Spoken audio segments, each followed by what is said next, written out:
Herkese merhaba arkadaşlar, kanalımıza hoş geldiniz.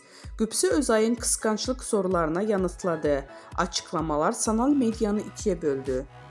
Başarılı oyuncu Gübse Özay katıldığı bir programda yöneltilen kıskançlık sorularına verdiği yanıtlar magazin gündeminde mərkəzində yerleşti. Özay'ın samimi ve net ifadeleri kısa sürede sosyal medyada geniş yankı uyandırdı. Ünlü oyuncu eşinin kişisel anlamına saygı duyduğunu vurgulayarak şu ifadeleri kullandı. Kocam alyans takmak zorunda değil. En yakın arkadaşı karşı cinsten olabilir. Telefon şifresini benimle paylaşmak zorunda değil. Sosyal medyada benimle fotoğraf ya da hikaye paylaşmaması da sorun olmaz. Gübse Özay'ın bu sözleri kısa sürede sosyal medya kullanıcılarını ikiye böldü.